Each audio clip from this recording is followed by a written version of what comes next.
Bonjour frères et sœurs, ici présents, et bonjour à ceux qui sont sur Internet, et bonjour aussi, ou bonsoir peut-être, à tous ceux qui regarderont la vidéo qui va se faire, et que vous pourrez retrouver sur YouTube et sur Facebook également. Bonjour à tous. Ce que j'ai à vous dire aujourd'hui,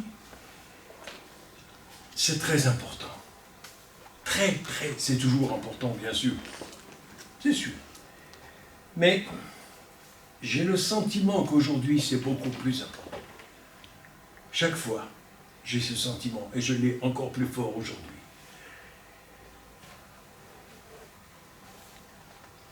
La première chose que je voudrais vous dire, c'est que si, et ça j'en suis tout à fait conscient, si je voulais parler de moi-même et vous apporter quelque chose de moi-même, je pourrais vous témoigner de ce que j'ai vécu, je pourrais vous témoigner de beaucoup de choses. Mais je prendrais un risque énorme. Le risque d'être rejeté, le risque d'être contredit,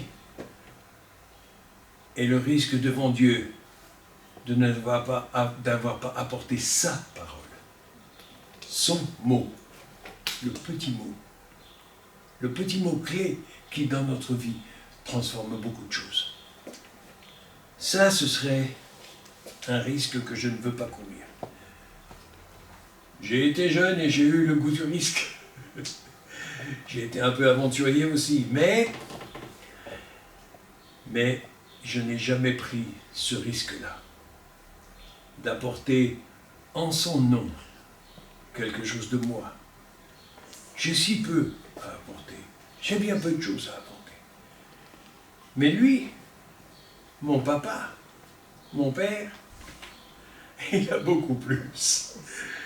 Il en a tellement que si je devais vous lire tout ce qu'il y a ici, je n'aurais pas assez de temps aujourd'hui pour cela. Et même une vie entière, et même plusieurs siècles ne suffiraient pas. Mais ce n'était pas pour cela que Dieu nous a donné sa parole. C'était seulement pour nous parler personnellement, individuellement, à nos cœurs, dans le lieu où il nous a placés, dans l'époque où il nous a placés, selon notre besoin, qu'il connaît très bien.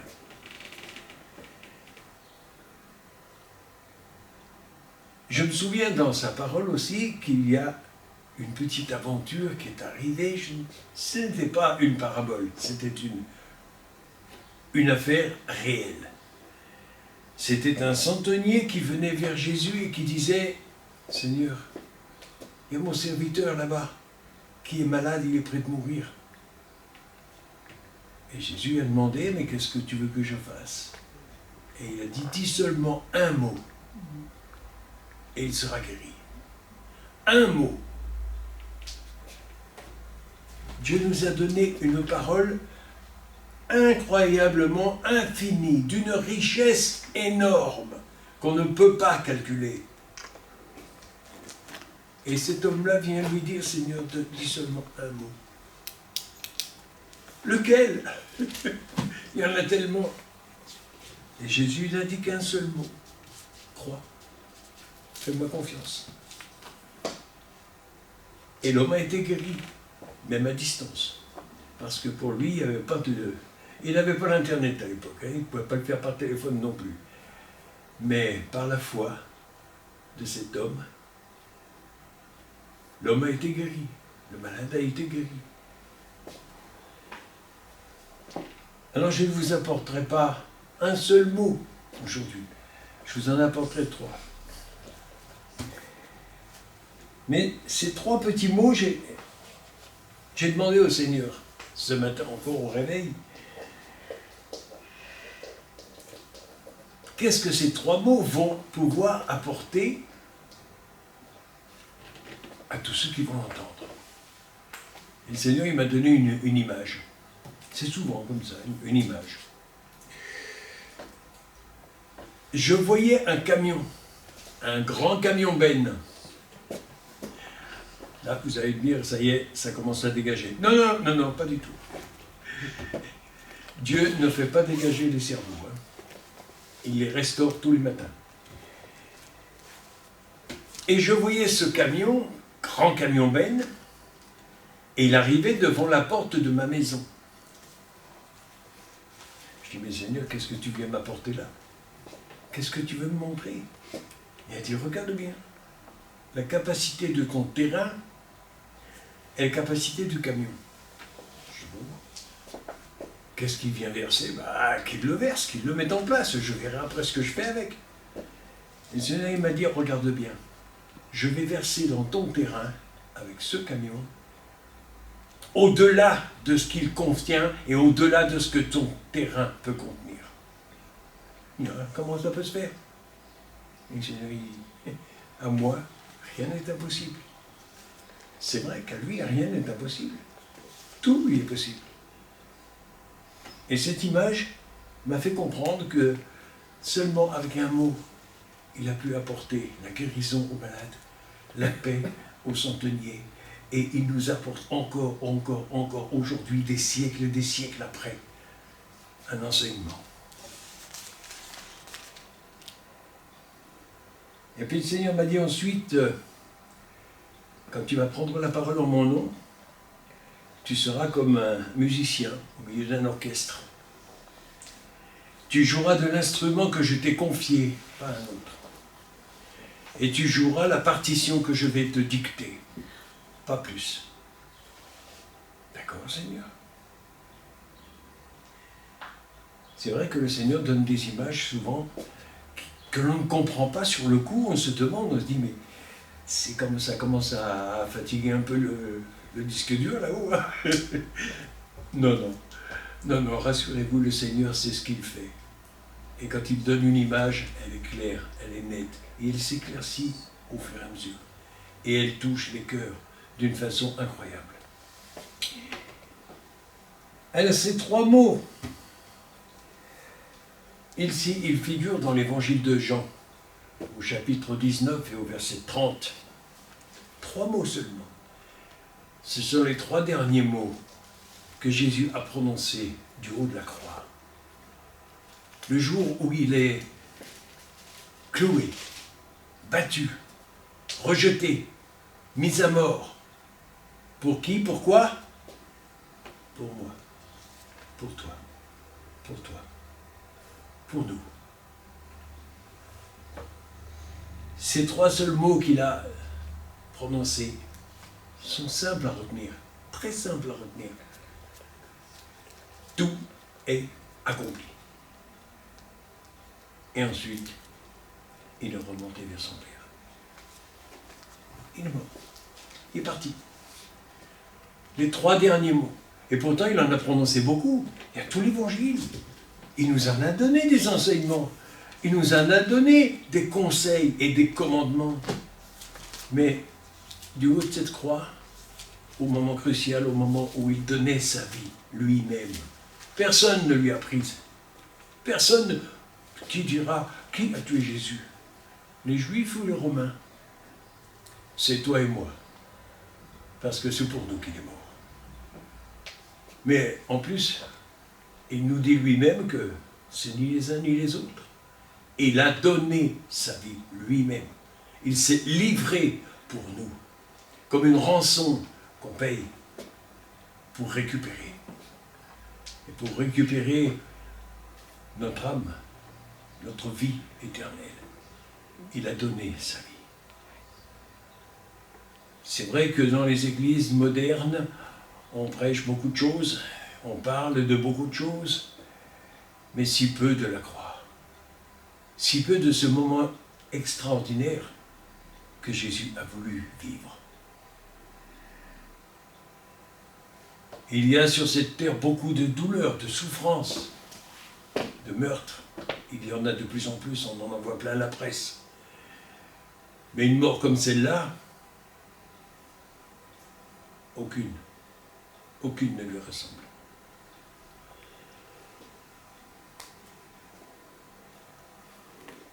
Nous voyons beaucoup dans nos églises modernes aussi, des tas de gens, surtout dans les milieux évangéliques, venir écouter un prédicateur et demander, chercher une guérison, une délivrance.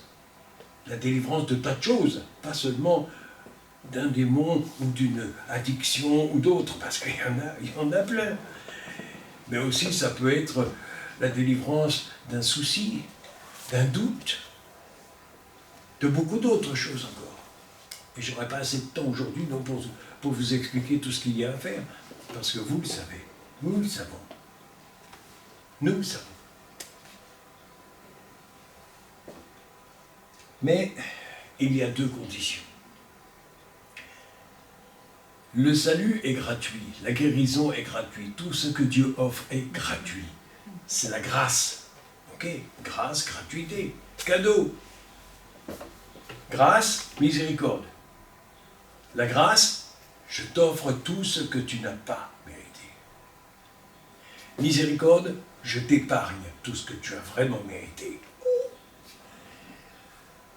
Alors tout ce que je n'ai pas mérité et que Dieu m'offre, c'est innombrable. Tout ce que j'ai mérité par mon égarement, par mon péché, par ma désobéissance, ça aussi c'est grand, c'est énorme.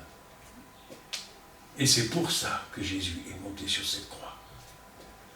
C'est pour ça qu'il a donné sa vie, pour nous en délivrer. Mais bien que ce soit gratuit, il y a quand même des conditions.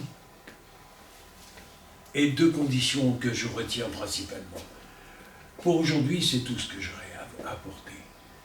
Je pourrais, dans les temps qui viennent, encore apporter beaucoup plus. Je sais bien, le Seigneur a une mine d'or. C'est plus un livre, c'est une mine.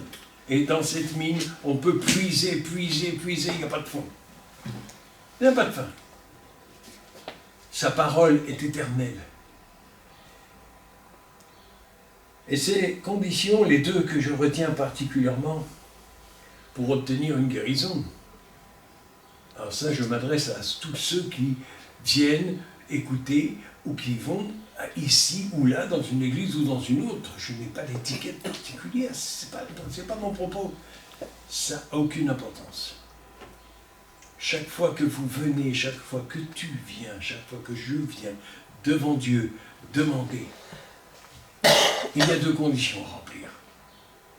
Pour obtenir une guérison, une délivrance ou quoi que ce soit.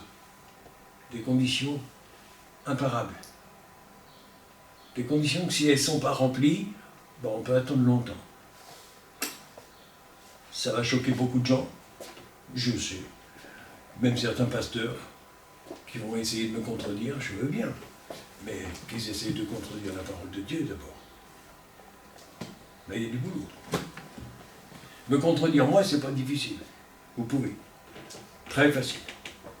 Mais contredire l'Éternel quand il parle, n'essayez pas de courir ce risque. Et ces deux conditions sont simples à retenir aussi. Et dans la parole de Dieu, nous pouvons la trouver. Vous pouvez fouiller. Dans la parole de Dieu, vous prenez une concordance, vous prenez la Bible elle-même, vous la lisez. Et si vous l'avez déjà lue au moins une fois entière, vous savez de quoi je parle. Et vous savez que dans les exemples de guérison que nous avons du temps du Nouveau Testament, du temps de Jésus lui-même, ou même avant, parce qu'il y en a eu bien avant, le monde n'a pas attendu que Jésus arrive pour recevoir des bénédictions, des choses magnifiques, des œuvres fantastiques, et des guérisons, des délivrances.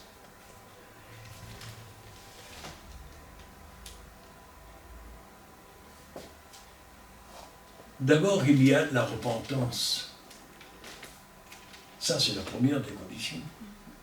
Parce que si je vais auprès de Dieu lui demander de me délivrer ou de me guérir de quoi que ce soit, sans me repentir de ce que j'étais, de ce que j'ai dit, de ce que j'ai fait et qui n'est pas à sa gloire, là, je crois que je peux attendre très longtemps. Ok. Ensuite, il y a la foi. Et la parole de Dieu nous dit bien, celui qui s'approche de Dieu doit croire qu'il existe. C'est évident. C'est évident que si je m'adresse à vous aujourd'hui, je sais que vous existez, même ceux que je ne vois pas. Sinon, je ne viendrai pas jusqu'ici. Je ne suis pas un grand scientifique. Hein, loin de là. Hein, je n'ai pas fait des hautes études. Il y en a qui m'ont poursuivi, je courais trop vite. Mais une chose est sûre, c'est que quand Dieu donne, il donne.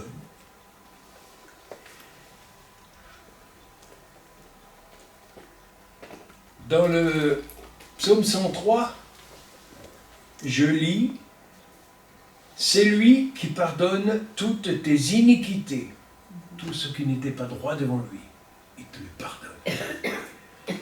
Qui guérit toutes tes maladies. » Voilà qui est intéressant. « C'est lui qui délivre ta vie de la fosse, où elle allait tout droit. Qui te couronne de bonté et de miséricorde, de grâce et de miséricorde. » Encore une fois, c'est lui qui le fait. Et quand on arrive au moment de la croix, Jésus n'a qu'une chose à dire pour accomplir tout ça. Tout est accompli. Alors, revoyons un peu ces trois mots. Tout, c'est quoi? Ben, c'est tout. On ne va pas accepter quoi que ce soit. Tout sauf... Non, c'est pas écrit comme ça.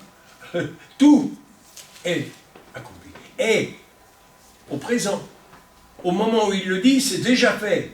Bon sang, mais pourquoi est-ce qu'on vient encore le chercher? Imaginez que tout d'un coup, je viens vers vous avec un billet de 500 €. J'en ai pas encore vu, je ne sais même pas s'ils existent, hein, mais c'est pas grave. Hein, je viens avec un billet de 500 €, je vous le donne, vous le prenez, mettez dans la poche, et vous allez me demander encore un autre? Vous allez me dire, j'ai pas un euro, j'ai besoin de quelques euros? Ben non, vous ne demandez plus rien, parce que vous l'avez. Vous avez même la certitude de l'avoir, vous l'avez palpé, vous l'avez mis en poche. Ok? Alors, résumons rapidement. Jésus dit « tout est accompli ». Et quand il dit « accompli », c'est fait, c'est payé. C'est clair. Alors je me pose la question, je suis simple, je suis un homme tout à fait simple, ordinaire, pas plus que vous, ni moins, ni plus, ni... Je suis un homme ordinaire et j'ai besoin, moi aussi, de réponses à mes questions. J'ai aussi des questions. J'en ai toujours eu et j'en ai encore. Alors je pose la question, mais Seigneur, si tu as dit tout est accompli, est-ce que je peux encore honnêtement venir à toi te demander de me délivrer de quelque chose ou de m'offrir quelque chose ou de faire...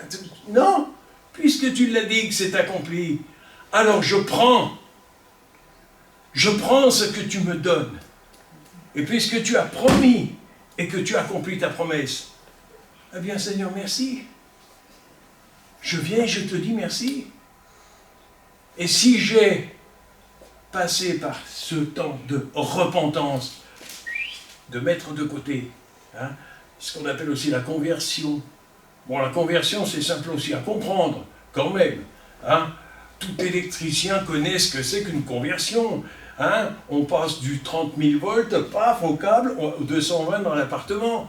Parce que si on met 30 000 dans l'appartement, il n'y a pas grand-chose à ramasser. Hein. C'est clair. J'aime la simplicité, moi.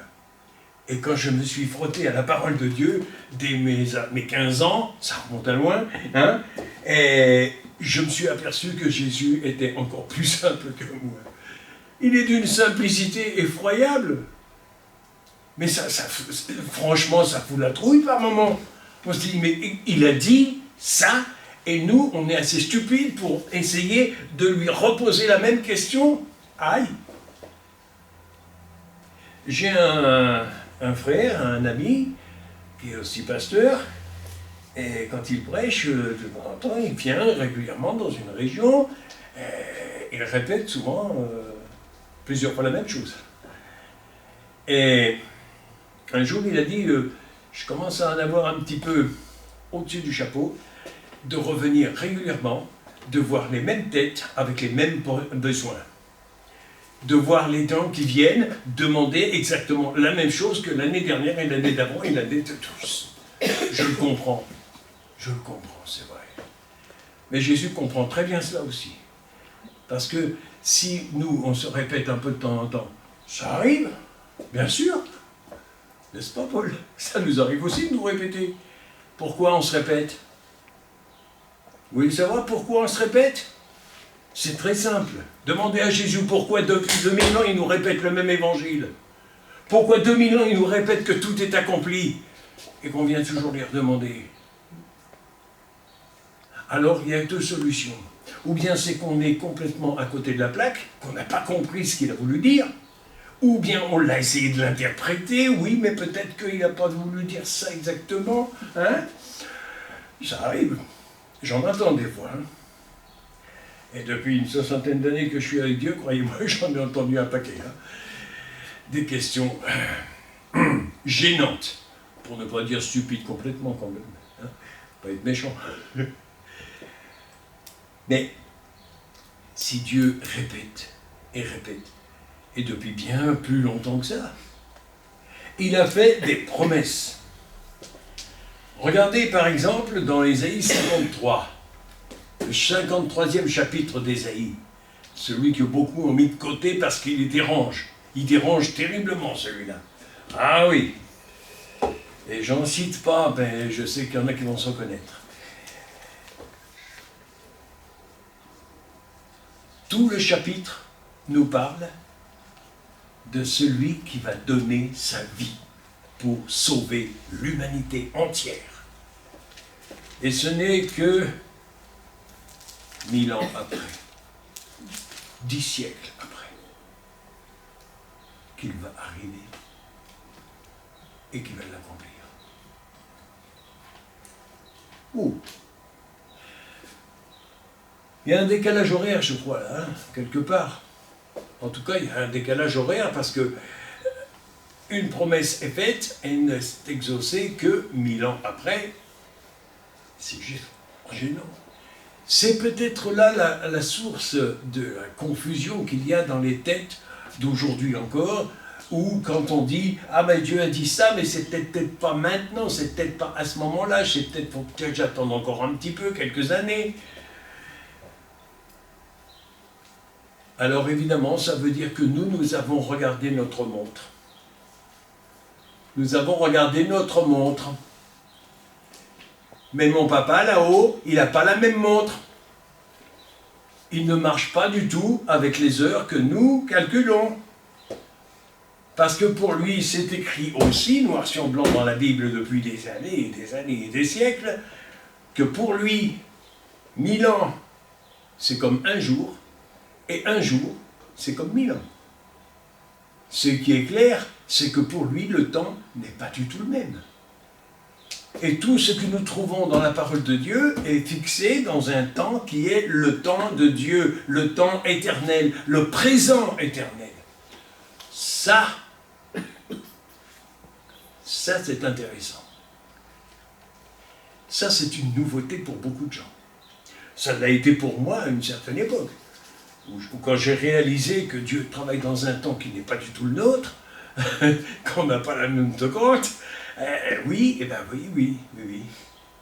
Dieu vit au présent, le présent éternel.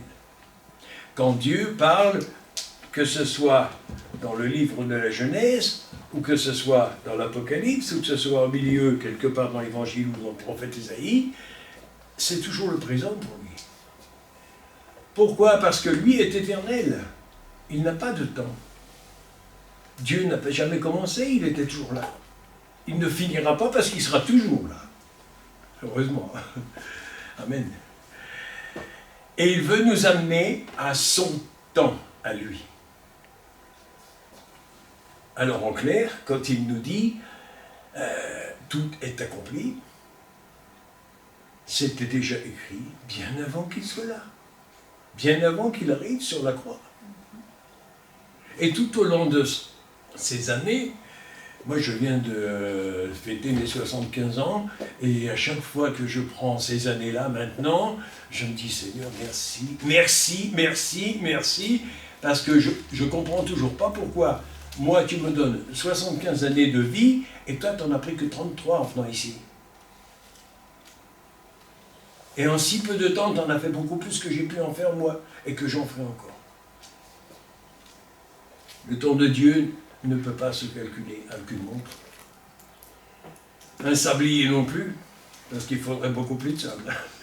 Il en faudrait beaucoup. Les souffleurs de verre n'ont pas encore fait l'ampoule pour mettre le sable dedans. Là. Elle ne sera pas assez grande. Ce que Dieu nous demande, c'est premièrement de revenir vers lui, d'accepter qu'il nous sauve, d'accepter de reconnaître que nous sommes pécheurs, paumés, complètement rasés, à côté de la plaque, et la plaque est grande, hein, et que nous ayons confiance en lui. Parce que la foi, c'est quoi? La foi, on peut prendre en français, je ne sais pas dans les autres langues, ça doit se faire la même chose, mais en français, on dit la foi c'est synonyme de confiance. Si j'ai foi en Dieu, c'est que j'ai confiance en lui, en sa parole, en ses promesses, en ses affirmations. Ok. Mais c'est aussi synonyme d'assurance. Parce que si j'ai confiance en lui, si j'ai une foi en Dieu, c'est pour moi une assurance. Alors les compagnies d'assurance, vous pouvez aller vous coucher. Hein, excusez-moi, il n'y en a aucune d'entre vous qui peut m'en offrir autant. Mais pas une. Non. Et surtout gratuitement. Eh oui. Foi égale confiance égale assurance. Et une sacrée assurance parce que quand j'ai accepté Jésus dans ma vie, je me suis trouvé face à lui, en confiance, et tout au long de ma vie, je peux dire que j'ai été assuré. Mais alors, bien assuré, avec un capital maximum qu'on ne peut pas calculer non plus. Là, les comptables, les banquiers, ils peuvent aller voir ailleurs. Hein. On ne compte pas les bénédictions, on ne compte pas l'amour de Dieu. Son amour n'a pas de limite, aucune. Nous avons limite, nous avons des limites partout. Dans tout ce que nous essayons de raisonner, de comprendre, on a des limites partout. Dans les images que nous prenons dans la vie, elles sont toutes limitées. Toutes. Je pourrais vous en citer encore. Mais c'est lui qui me délivre de la fosse dans laquelle je me dirigeais avant de le connaître, qui me couronne de bonté et de miséricorde. C'est écrit dans la parole de Dieu.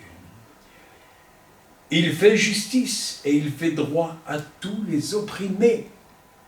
Alors à tous ceux qui se sentent opprimés et comprimés même, hein, dans leur vie professionnelle ou familiale ou autre, hein, eh bien venez vers Jésus, venez vers Dieu, venez au pied de la croix, déposez vos fardeaux, déposez tout ce que vous avez, tous vos soucis, toutes vos douleurs, tout, parce qu'il a dit, tout est accompli. Qu'est-ce qu'on peut dire de plus? Qu'est-ce qu'on peut dire de plus? Mais rien du tout. Ça, c'est une simple parole de Jésus sur la croix qui est totalement imparable. Aucun homme au monde, aucune femme non plus d'ailleurs, personne au monde, aucun individu ne peut contredire cette parole et trouver plus et offrir mieux. Tout est accompli. Alors je ne vais pas m'éterniser pour vous répéter trop longtemps quand même, parce que sinon le poulet il va griller, hein. Le déjeuner va... Non, on ne va pas le faire attendre quand même. Hein. Mais une chose est sûre, c'est que c'est le moment, c'est le temps aujourd'hui. Ça l'a été le temps, du temps où ça a été dit, du temps où ça a été écrit. Depuis des siècles, ça a toujours été le temps de Dieu. Et c'est le temps encore aujourd'hui, maintenant, ici, de prendre la décision de dire « Ok, je viens. J'ai compris. Tu as tout accompli. Alors si, Seigneur, tu as tout accompli, il n'y a plus rien à faire. Je suis guéri délivré de tout ce qui m'oppressait, de tout ce qui me pressait quelque part dans ma vie, l'argent, le boulot, toutes les situations. Et même, je vais en rajouter une, tiens, même le Covid. Le Covid, il est plein.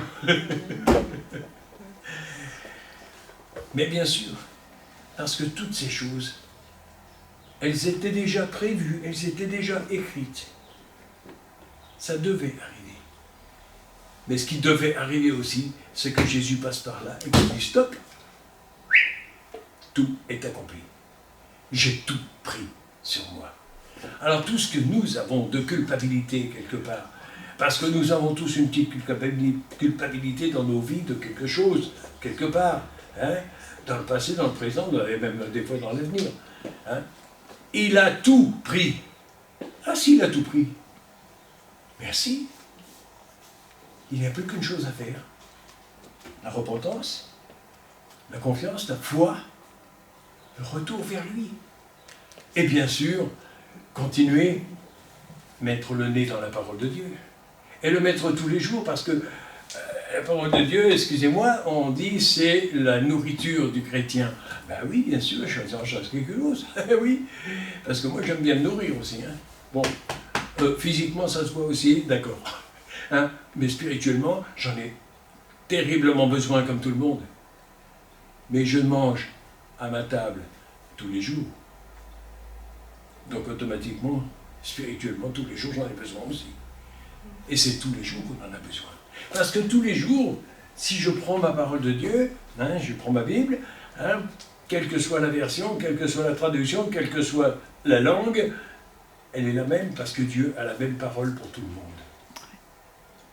Ça fait, je vous dis, 60 années que je suis dans cette parole de Dieu et je me suis rendu compte en regardant un petit peu, je ne connais pas les langues, hein, mais quand je regarde les traductions des uns et des autres, je m'aperçois que c'est toujours la même parole. Et que c'est toujours le même Dieu qui parle. Alors qu'on dise catholique, protestant, orthodoxe, machin, tout, Jésus, ça, c'est les étiquettes que nous, on a collées dessus. Mais de toute façon, moi, je pose toujours la question. Quand quelqu'un me dit, mais t'es catholique, t'es orthodoxe, t'es protestant, t'es... J'attends la question. Oh, stop. Il y en a trop, là. Hein. On pourrait en mettre une sacrée liste et il n'y aura pas assez du bloc-notes là, pour tout mettre dedans. Hein. Hein? Non. Pourquoi autant de religions alors qu'il n'y a qu'un seul Dieu? Est-ce que vous avez trouvé un Dieu qui soit différent du mien? Différent de celui qui a parlé dans la parole de Dieu? Est-ce que vous avez trouvé un Dieu qui est différent, qui a d'autres pouvoirs supérieurs à ces... Non, je ne crois pas. Hein. Ça se saurait.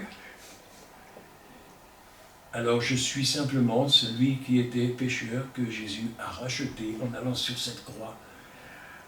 Celui qui l'a destiné à devenir éternel. Ok?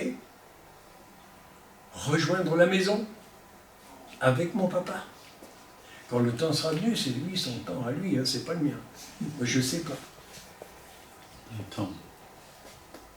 Le temps de Dieu est impénétrable.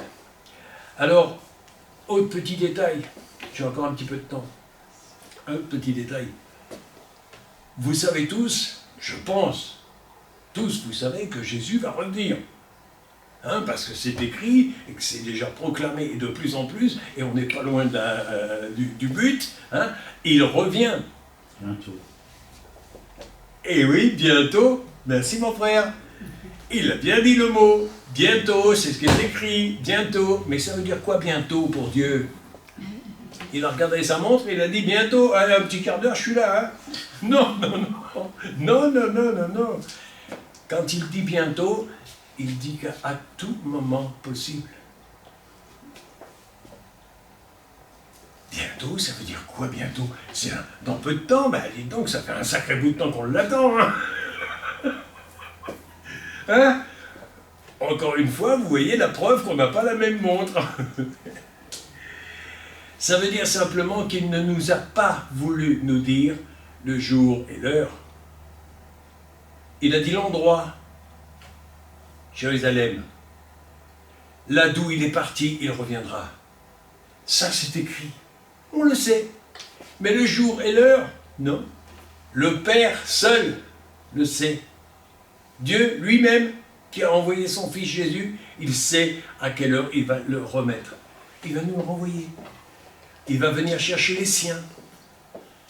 Ah ben d'accord, mais alors, c'est pour quand? En son temps à lui. Et s'il ne nous a dit ni l'heure ni le jour, moi je dis merci. Merci mon papa. Parce que si il avait dit, imaginez un instant qu'il ait dit un jour, une heure, une année précise. Et bien d'ici là, on ferme tout, on va faire la fiesta, on fait tout ce qu'on veut, et puis 1 ou 2 jours avant, on vient et on se repent. Ah non, non, non, non. Non, non, Dieu ne travaille pas de cette façon-là, hein. Heureusement. Quand il a dit « je reviens bientôt », ça veut dire que tu dois, je dois, nous devons être prêts. Prêts pour son retour. Il peut venir dans l'heure qui vient, il peut venir dans la semaine qui vient, il peut venir dans la minute qui vient. Il peut être là juste à côté. Il est tout prêt. Amen. Merci Seigneur. Merci pour tout ce que tu nous donnes. Merci pour tout ce que tu nous as dit. Merci même si, pour nous faire comprendre toutes choses et notre état actuel, tu nous donnes que 3 mots. Tu en as écrit et tu en as fait écrire beaucoup pour nous enseigner, pour nous faire avancer dans la foi, pour nous construire entièrement, pour nous restaurer totalement. Merci Seigneur parce que tu as surtout mis quelques mots qui quelquefois nous font prendre la décision au moment où il faut. Alors au moment où il faut, eh bien je vous dis maintenant, c'est aujourd'hui. C'est tout simplement maintenant, aujourd'hui. Moi Seigneur, j'ai déjà pris ma décision. Je suis avec toi et je te sers et j'apporte ta parole. Alors je te bénis Seigneur, et je te bénirai éternellement encore de tout ce que tu as donné, de ton Fils, de son corps brisé, de son sang qui a versé et qui coule encore aujourd'hui sur nos vies, à nous tous. Et je te dis merci, parce que quel que soit le temps qui me reste à vivre encore sur cette terre, à moi et à d'autres, c'est ton temps à toi qui compte. Je ne regarde plus ma montre quand il s'agit de savoir si je suis prêt. Parce que je suis prêt, moi. Et je te demande, Seigneur, de bousculer carrément des cœurs, des vies, des esprits. Que chacun prenne conscience aujourd'hui, maintenant, ici ou ailleurs, là, partout. L'Internet va nous permettre d'envoyer ce message au-delà des frontières. Il n'y aura pas besoin de test pour passer. Ça passe très bien. Merci Seigneur, parce que ta parole va au-delà de toutes nos limites. Toutes nos limites sont écroulées, dépassées. Et tu viens ce matin parler. Et tu viendras encore par la vidéo sur YouTube, encore pendant des temps indéterminés et en des lieux éloignés, au plus loin. On ne peut même pas savoir, et on n'a pas à le savoir. Moi je sais une chose, c'est que tu parles toujours, et tu parles très bien, seulement avec 3 mots. Mon ami, mon frère, mon ami qui ne connaît pas encore Dieu, mon ami qui commence à refuser Dieu, à dire c'est parfois c'est pas possible, ça ne peut pas exister. Je te le dis, aujourd'hui, Dieu te parle. Dieu te parle. C'est à toi qu'il s'adresse. Et il te dit, viens, j'ai pour toi le meilleur. Tu es comme tu es. Ce n'est pas un jugement que j'apporte. Ce n'est pas un procès. Je ne viens pas t'accuser d'être ce que tu es. je viens te dire, viens à moi, et je te transformerai. Et tu seras comme je veux que tu sois, comme j'ai prévu que tu sois. J'accomplirai dans la vie ce que j'ai promis, ce que j'ai prévu. Et si tu lis ma parole, tu verras ce que j'ai prévu. Je te le dirai clairement. Et je te dirai combien je t'aime. Une règle absolue de Dieu, c'est qu'il nous aime tous. Il nous a aimés depuis la création et il nous aimera jusqu'au bout, jusqu'à la fin de ce monde. Tous les hommes, toutes les femmes, tous les enfants, tous les humains, depuis tout ce temps-là, ça fait beaucoup de monde. Il nous aime d'un amour inaltérable, indestructible, incompréhensible pour beaucoup. Mais il nous aime. Et c'est pour ça qu'il a donné sa vie, Jésus. Parce qu'il nous aime. Et qu'est-ce qu'il demande à ceux qui l'ont suivi, comme moi par exemple, comme mes frères et sœurs ici? Aimez-vous les uns les autres comme moi je vous ai aimé. Soyez prêts à donner votre propre vie, votre temps, votre argent, tout ce que vous avez, tout, pour construire et continuer à élaborer mon plan selon ma parole, selon ce que j'ai prévu. C'est vrai que pour beaucoup, ça va être aujourd'hui, comme cette image que j'ai donnée au départ, un grand camion-ben qui vient déverser et qui va déverser beaucoup de choses et que beaucoup de choses vont être transformées dans ta maison, dans ton cœur, dans ta vie, dans ton quotidien, dans tes relations. C'est vrai, dans tes relations, mon ami, ça va beaucoup changer. Toutes les personnes que je connais qui se sont converties récemment, et moi-même, nous avons tous passé par ce chemin-là. Au moment où nous donnons notre vie à Dieu, il y a beaucoup de nos relations qui commencent à changer de route. Ah oui, c'est sûr. Mais il y en a beaucoup de nouvelles qui arrivent, bien meilleures, bien plus douces, bien plus compréhensibles. Et il n'y a plus de frontières. Encore merci Seigneur pour tout ce que tu nous as donné aujourd'hui. Pour ta parole, pour le temps qu'il fait, quel que soit ce temps, c'est le tien. Pour tout ce que tu nous as offert, par grâce, et pour la croix. Merci. Merci Seigneur. Bénis ce matin tous ceux qui, en des lieux différents, à travers le monde, apportent ta parole comme tu le fais.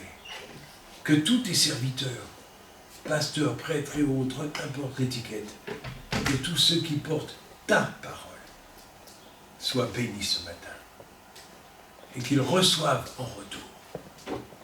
Parce que c'est vrai que quand j'apporte la parole de Dieu, j'en reçois avant, pendant et après encore plus.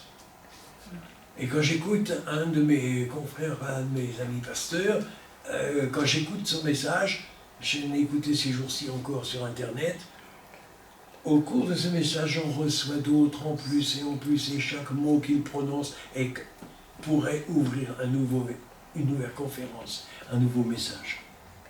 C'est d'une richesse incroyable, ta parole. Elle est pure, elle est droite, elle est vraie. J'affirme, et j'affirmerai encore longtemps, que la parole de Dieu est la vérité. Et c'est pas pour rien qu'on l'appelle la parole de Dieu. C'est pas la nôtre. Oh, mais c'est des hommes qui l'ont écrit.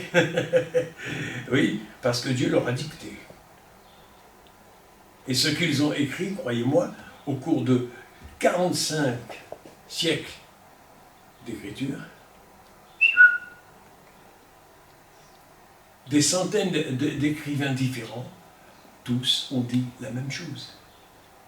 Tous n'ont apporté qu'une seule et même parole, celle de la Bible. Et cette richesse-là, aucun livre au monde Et pourtant, les bibliothèques sont bien remplies. Mais aucun autre livre au monde ne peut égaler celui-là.